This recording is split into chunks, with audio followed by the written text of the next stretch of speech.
తెలంగాణలో హ్యామ్ రోడ్ల నిర్మాణ టెండర్స్ పై హాట్ పాలిటిక్స్ నడుస్తూ ఉన్నాయి. తాము చెప్పినట్టే టెండర్స్ లో భారీ అవినీతి జరిగిందని, తమకు కావాల్సిన వారికి టెండర్స్ దక్కేలా ప్రభుత్వం కుట్ర చేసిందన్నారు హరీష్ రావు. అయితే తాను అత్యంత నిజాయితీపరునని, టెండర్స్ లో ఎలాంటి తప్పు జరగలేదని కౌంటర్ ఇచ్చారు మంత్రి కోమటిరెడ్డి వెంకటరెడ్డి. తెలంగాణలో హ్యామ్ రోడ్ల టెండర్ల వివాదం మళ్లీ రాజుకుంది. R&B శాఖలో హ్యామ్ రోడ్ల నిర్మాణ పనుల టెండర్లలో భారీ స్కామ్ జరుగుతుందని, తాము చేసిన ఆరోపణలు నిజమని తేలినట్టు మాజీ మంత్రి హరీష్ రావు తెలిపారు. అసెంబ్లీ బడ్జెట్ సమావేశాల సందర్భంగా హ్యామ్ రోడ్లలో పెద్ద ఎత్తున అవినీతి జరుగుతుందని ఆధారాలతో సహా బయటపెట్టామన్నారు. R&B పంచాయతీరాజ్ శాఖలో 25 టెండర్లను ఎక్సెస్ టెండర్లతో కొందరికి మాత్రమే కట్టబెట్టేందుకు సిద్ధమయ్యారని ఆనాడే చెప్పామన్నారు. అయితే హరీష్ రావు ఆరోపణలకు గతంలోనే మాజీ మంత్రి కోమటిరెడ్డి వెంకటరెడ్డి కౌంటర్ ఇచ్చారు. నిజాయితీగా, పారదర్శకంగా హ్యామ్ రోడ్ల టెండర్లు జరుగుతాయని స్పష్టం చేశారు.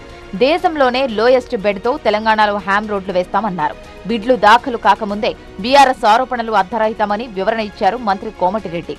ఒక్కొక్క వర్క్ 10 మంది 15 మంది నార్త్ ఇండియాకి వెళ్ళి బయట కంపెనీకి వెళ్ళి కోట్ చేసినట్టు ఆన్లైన్లో తెలిసింది. ఇప్పుడు టెక్నికల్ బిడ్స్లో వాళ్ళు క్వాలిఫై అయిన తర్వాత కదా ఎంత వేసింది తెలిసింది.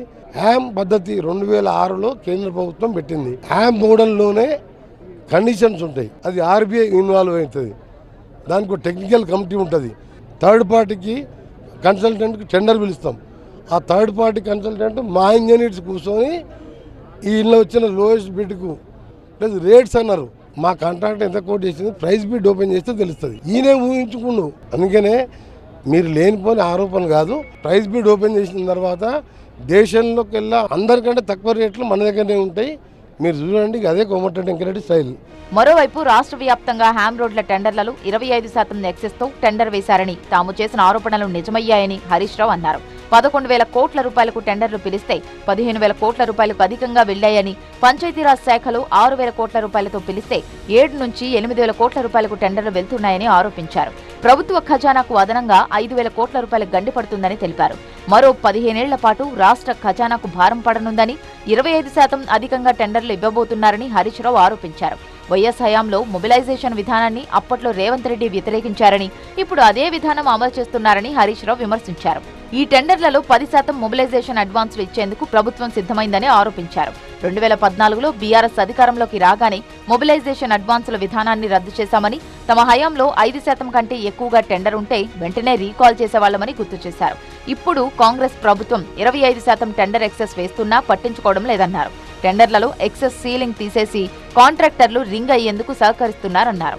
టెండర్ల ఫైల్ సీఎం ఆఫీస్కు చేరుకుందని, అక్రమాలతో సీఎంకు సంబంధం లేకుంటే వెంటనే టెండర్లు రద్దు చేయాలని హరీష్ రావు డిమాండ్ చేశారు. హ్యామ్ రోడ్ల కోసం 60% బ్యాంకు నుంచి అప్పు తెచ్చి 30 వాయిదాల్లో 15 సంవత్సరాల పాటు వడ్డీతో సహా బ్యాంకుకు చెల్లించేందుకు ప్రభుత్వం సిద్ధమైందన్నారు. ఇలాంటి నిర్ణయాల వల్ల ప్రజలపై తీవ్రమైన భారంతో పాటుగా రాబోయే ప్రభుత్వాలపై తీవ్రమైన భారం పడుతుందన్నారు.